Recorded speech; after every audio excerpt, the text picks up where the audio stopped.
দেশব্যাপী অনুষ্ঠিত হয়ে গেল বহুল কাঙ্ক্ষিত ত্রয়োদশ জাতীয় সংসদ নির্বাচন। দেশে প্রথমবারের মতো এই নির্বাচনের সঙ্গে অনুষ্ঠিত হয়েছে গণভোট। উৎসবমুখর পরিবেশে বৃহস্পতিবার সকাল 7:30 থেকে বিকাল 4:30 পর্যন্ত দেশের 299টি আসনে একটানা চলেছে ভোট গ্রহণ। এরই মধ্যে অধিকাংশ আসনের ফলাফলও ঘোষণা হয়ে গেছে বেসরকারিভাবে। প্রাপ্ত এ ফলাফলে কুমিল্লা 4 আসন থেকে বাংলাদেশ জামাত ইসলামী নেতৃত্বাধীন 11 দলীয় জোটের হয়ে বিশাল জয় পেয়েছে জুলাই অভ্যুত্থানের সম্মুখ যোদ্ধা ও এনসিপির দক্ষিণাঞ্চলীয় মুখ্য সংগঠক হাসনাত আবদুল্লাহ। নিজ আসনের 116টি কেন্দ্রের সবকটিতেই আধিপত্য দেখিয়ে জয়লাভ করেছেন শাপলাকলি প্রতীকের এই প্রার্থী। বেসরকারিভাবে প্রাপ্ত ফলাফলে দেখা গেছে মোট 1,72,000 ভোট পেয়েছেন হাসনাত আবদুল্লাহ। অন্যদিকে তার নিকটতম প্রতিদ্বন্দ্বী ট্রাক প্রতীকের প্রার্থী জসিমউদ্দিন পেয়েছেন মাত্র 26,000 ভোট।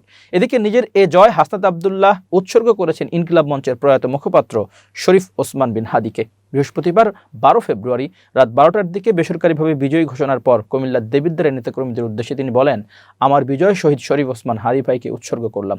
তিনি যে ইনসাফের বাংলাদেশ বিনির্মাণের স্বপ্ন দেখেছেন, সেই স্বপ্নের সিঁড়ি বেয়ে আমরা এগিয়ে যাব। আমরা ওসমান হাদি ভাইয়ের মতো আপোষহীন থাকব, সন্ত্রাস, চাঁদাবাজ, অনিয়ম ও দুর্নীতির বিরুদ্ধে রুখে দাঁড়াবো। হাসনাত আবদুল্লাহ বলেন, আমি বাংলাদেশের মানুষকে প্রতিশ্রুতি দিচ্ছি, আমার ভাই হাদি হত্যার বিচার নিশ্চিত করব।